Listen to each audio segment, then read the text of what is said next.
everyone, and welcome to SpeedWeek. I'm Dave Calabro. Bob Jenkins is recovering at home from a recent back surgery. We hope to have him back with us by the end of the month. And what a busy racing month it really is. By far the most anticipated race of any division this April is Sunday's Interstate Batteries 500 Winston Cup event at the newly constructed Texas Motor Speedway. Now, unfortunately, the first news to report from the track is a crash that resulted in injuries. On Thursday morning, Ricky Craven hit the turn 4 wall during Winston Cup practice. The entire right side and rear of his Budweiser Chevrolet heavily damaged in that crash. Craven suffered a fractured right shoulder blade and a concussion in the incident. He was admitted to nearby Parkland Hospital, where he's expected to stay through at least Sunday. The 1995 NASCAR Winston Cup Rookie of the Year will be out of action indefinitely. As for this weekend, he'll be replaced by Busch Series regular Todd Bodine. After that, of course, we have to see where Ricky is as far as injuries and how long it's going to take him to heal up. You know, the scapula, fractured scapula, you know, that might be just a couple weeks or it might be longer. I'm not really sure. I've talked to the doctors a little bit, and they just say it's how bad of a deal it is. So we'll have to wait and see on that, but Todd will do us a good job for this weekend. We got about 12 laps of practice on the car, and it took a while to get going and get comfortable with it. We got fairly respectable at the end. We need some more practice, though. We need today's practice, but we had to change a few things. The throttle wasn't quite right for me. Ricky's legs are a little longer, so we had to make it a little closer, and it wasn't quite fast enough, so we made it a little faster. But I fit pretty good in the car, and I got comfortable, and I think with a little more practice, we'll get running pretty decent. Obviously, you also changed the steering wheel in the car and some cushioning in the seat. Yeah, we had to cushion the seat a little bit, get me a little closer to the pedals and steering wheel, and a little bit higher up. You know, Ricky's a little bigger, and but the steering wheel itself, I just like a little smaller steering wheel than Rick does. So just a few odds and ends. You know, I practiced, basically got in through a few pads in the seat and got in practice yesterday. So we just try to get a little more comfortable. You know, 500 miles is a long way to go, so you got to get comfortable. Several drivers have complained that the track only has one groove and that it'll be hard to race on Sunday. Other drivers who made contact with the wall on Thursday include Randy LaJoie, who damaged his FINA-sponsored Winston Cup car, and Mike Wallace, who had similar damage in his Spam Chevrolet. Both Thursday and Friday's Winston Cup qualifying sessions were rained out and have been rescheduled for Saturday morning. Here's a look at some of the top practice times from the Texas Motor Speedway.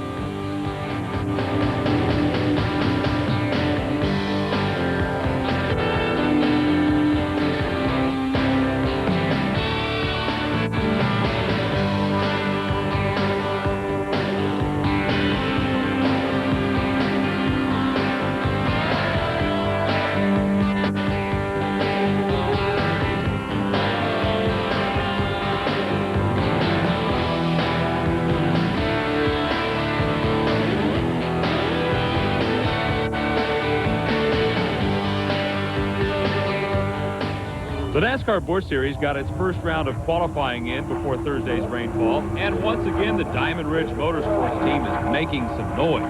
Teammates Jeff Green and Elliott Sadler posted identical fast laps of 180.054 miles per hour, with Green earning the pole courtesy of owner point standings.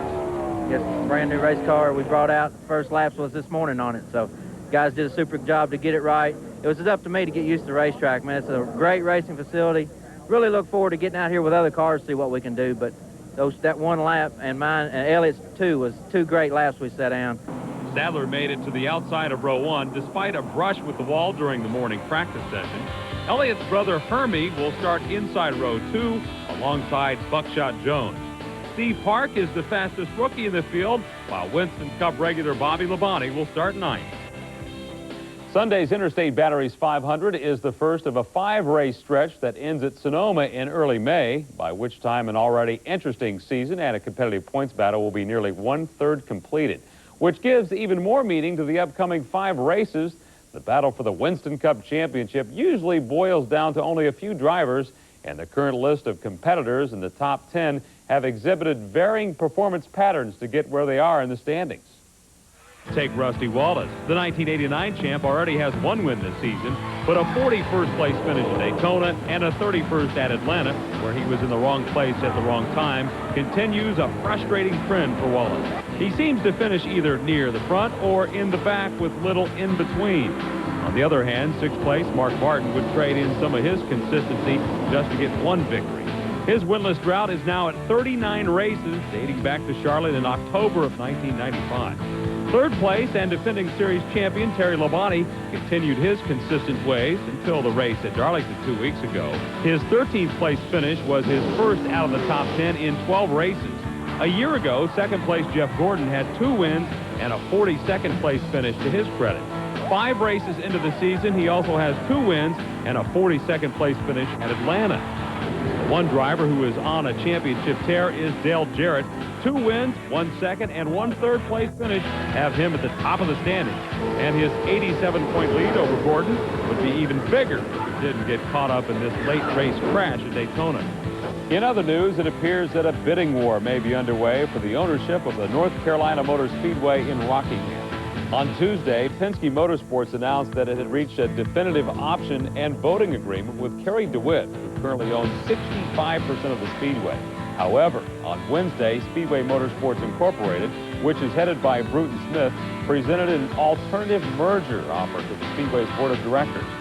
Both Roger Penske and Smith already own a small percentage of the shares in that facility, which annually hosts a pair of Winston Cup and NASCAR Busch Series races. Later on Speed Week, highlights from the USAC Sprint season opener at Eldora. And welcome back to Speed Week.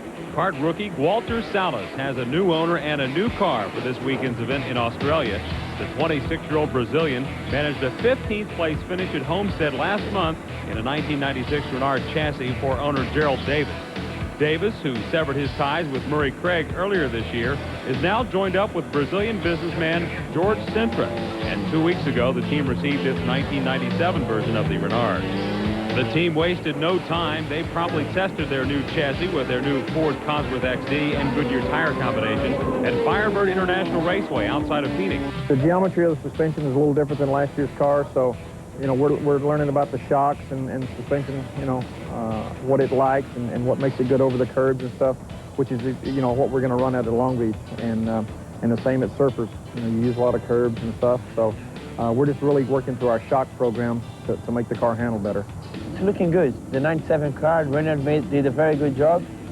So I think things are going to start to get better and better for us as soon as we start to find the right setup for the way that I drive, and I think we're going to have a pretty good season. Salas is one of 28 drivers entered in Sunday's Sunbelt Indy Carnival Australia from Surfers Paradise. The second event of the 1997 Kart World Series is the first of 2 consecutive races in different continents.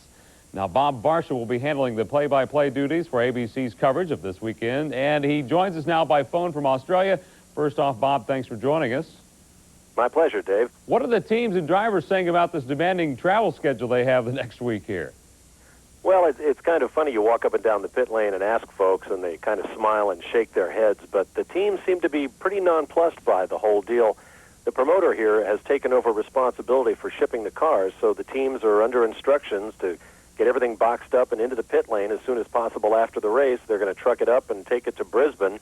And actually, the cars can be in Long Beach on Monday afternoon, so as long as you don't bend up your race car, I guess, you're likely to be in pretty good shape. That's a pretty amazing schedule. Now, the teams, are they planning on fielding the same cars for both Australia and Long Beach events, do you know? Absolutely. In fact, some of the teams here in Surfers have as many as 4 cars here. Certainly the Newman Haas and the Penske teams do. Others have 3, at least that's the case for most of the 2-car teams. Everybody has got their latest equipment here, including Greg Moore, who, as you know, drove a 96 chassis in the season opener at Homestead. They have 97 equipment here, and everybody's just brought their best stuff to put on the best show possible. Bob, tell us what happened in Friday's provisional qualifying. Zanardi looking strong again. Absolutely, and looking may be the operative word, Dave. He's been fighting an eye infection down here. Dr. Steve Olvey has been working on him. Obviously, no problems today. Going for a possible 6th straight pole, which would be a new PPG Kart World Series record. He was fully 1.1 seconds faster than the next quickest guy, who happened to be Christian Fittipaldi.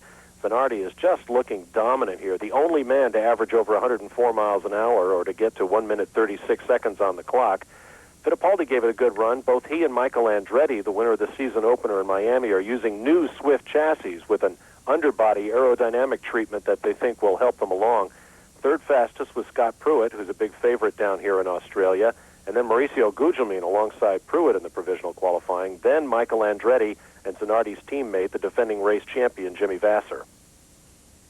Well, who do you think this course favors? Any ideas? Well, it's hard to say. With the mechanical diversity we've got in the PPG Kart Series now, there are so many combinations out there. Obviously, tires are going to be important, particularly when we consider the weather forecast, which calls for a chance of showers on Sunday.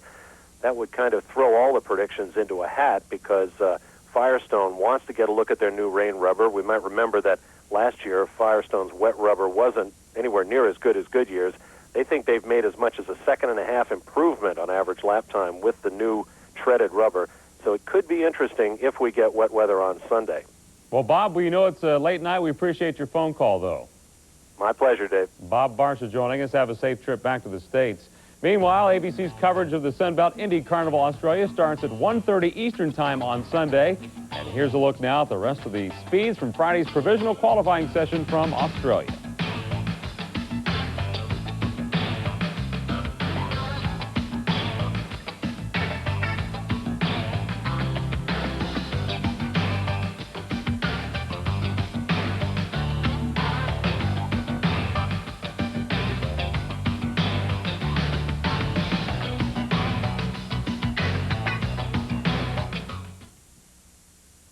The NASCAR Featherlight Southwest Tour ran last Saturday in El Cajon, California. Bob Lyons started on the pole, but Chris Rodman had taken over the top spot before they even completed the first lap. The caution came out for the second time on lap 14 when number 73 Mark Reed tried to pass Michael Alsop in the 61 car on the inside of turn 3. Two cars got together and spun, collecting the 14 car of Steve Portengay on the way. All three were able to continue, but finished only 24th, 21st, and 18th, respectively. Back up front, Rodman held off a last lap challenge by M.K. Kanky to take the checkered flag. The NHRA is hosting its 9th annual Winston Invitational at Rockingham, North Carolina this weekend. The non-points paying event has a large winner's purse, so don't expect anyone to be holding back. ESPN's Dave McClellan is in Rockingham, and he's standing by with two of this weekend's favorites. The Winston Invitational at Rockingham. Nice ring to it. Nice payday as well for the pro racers. The richest drag race in the world with $100 grand each to the winner in Top Fuel and Funny Car, $50,000 in Pro Stock, $10,000 in Pro Stock Motorcycle. There's a whole host of racers that are knowing they're going to win that money. But one man's got maybe a little bit of a leg up because he's got the performance advantage. Joe Amato, winner 2 weeks ago in Houston. Can you make it 2 in a row? Well, Jimmy Prox for making this car, my whole team, we've been running real steady.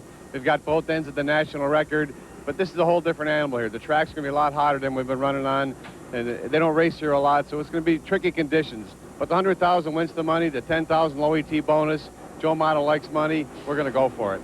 There's been a lot of rumors floating around about a testing day after the race at Houston. How quick and fast did this car go? Well, Billy Wallace was driving the car, and it went 458 at 319.92 miles an hour. That's right after we set the official record on Sunday of 317.57. So this car definitely, with the Jimmy Prock horsepower, it looks like it may be able to go 320 under the right conditions. But right now we're just trying to win us a race here, and we'll worry about the records and the 320 later. Well, that always prompts the question, when will you find the right conditions? Well, on some of these Friday night qualifying, when the track is right and it's really cool and not too cool, it may happen. But right now we kind of took out the combination that lets it go 320, and we're back to a serious race combination, and we'll test that later and try and make it happen later in the year. We wish you the best of luck here at Rockingham. Thank you. Well, he's got 5 Winston championships to his credit and trying for his 6th. The guy that owns the car that this young man drives has 6 Winston championships to his credit. You were the winner down in Houston 2 weeks ago over your brother in funny car racing. First time you've ever won over your brother in a final round. Had to be a sweet moment for you.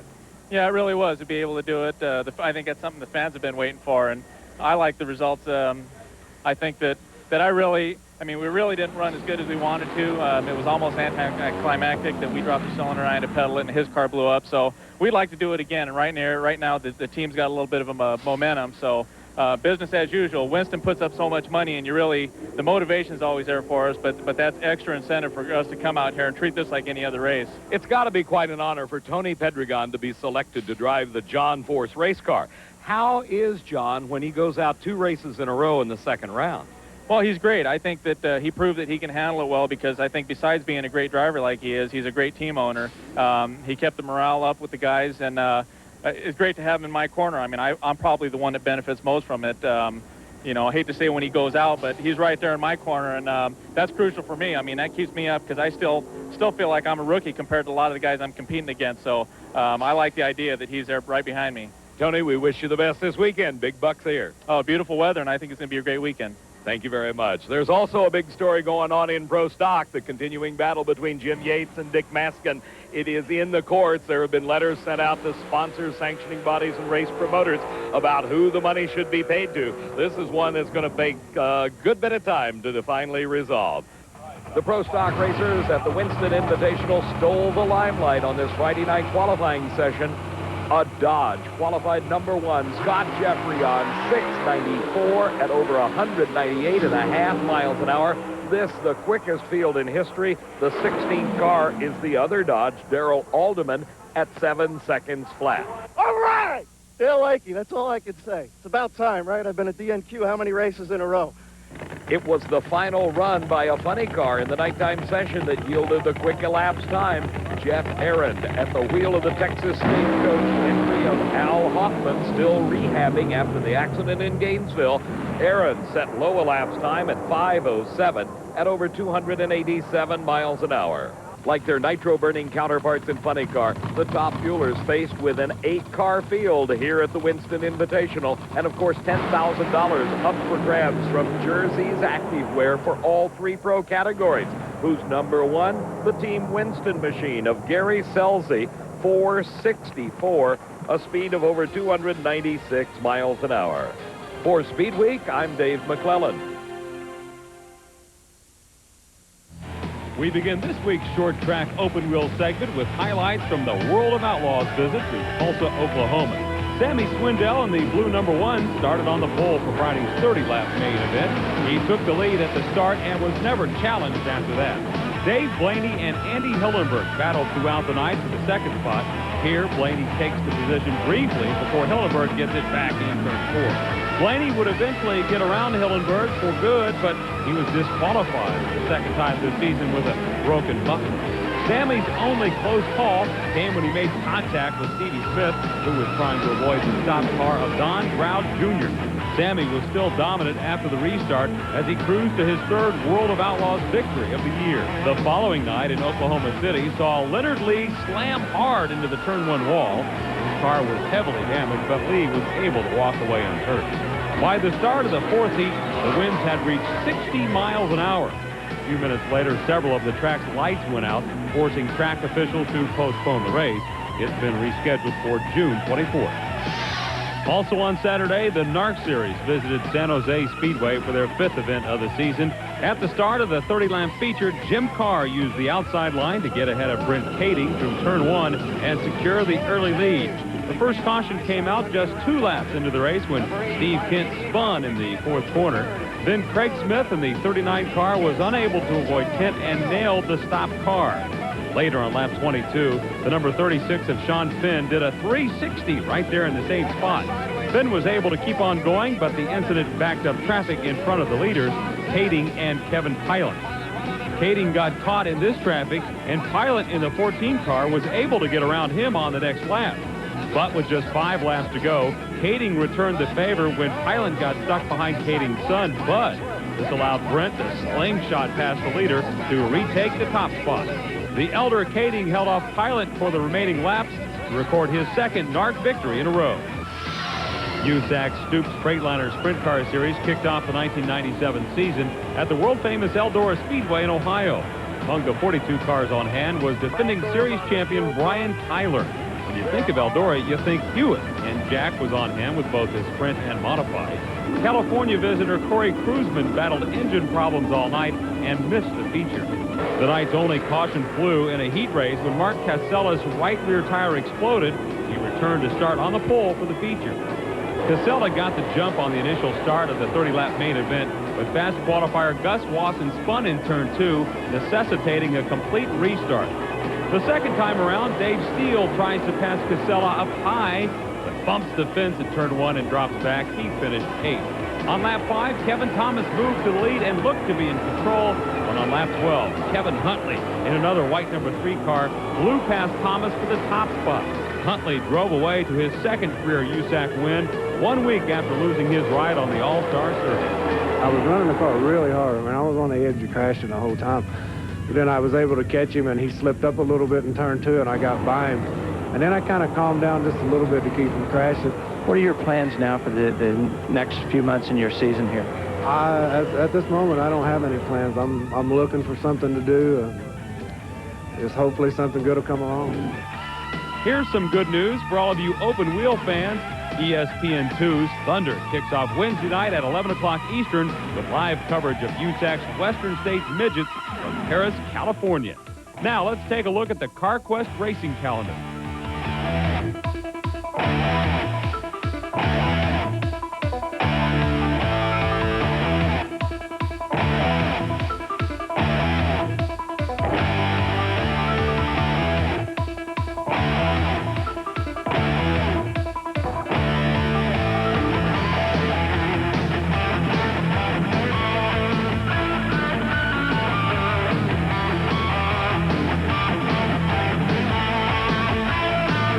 For all of your auto parts needs, you'll find them at CarQuest.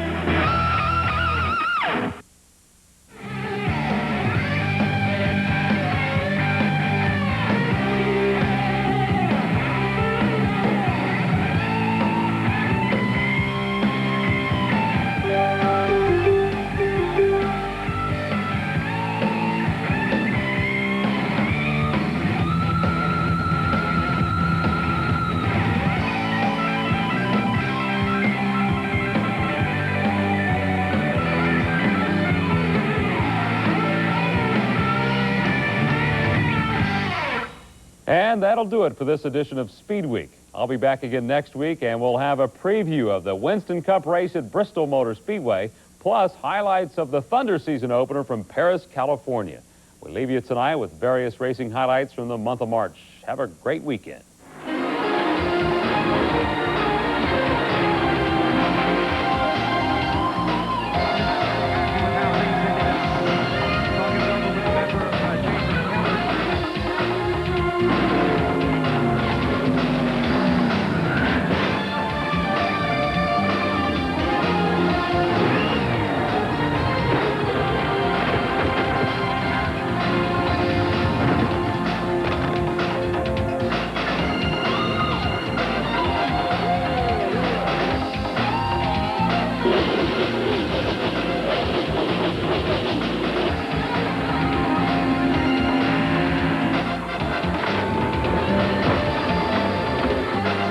This is a Cinderella story, isn't it? I tell you what, I'm so proud of these guys. These guys are awesome.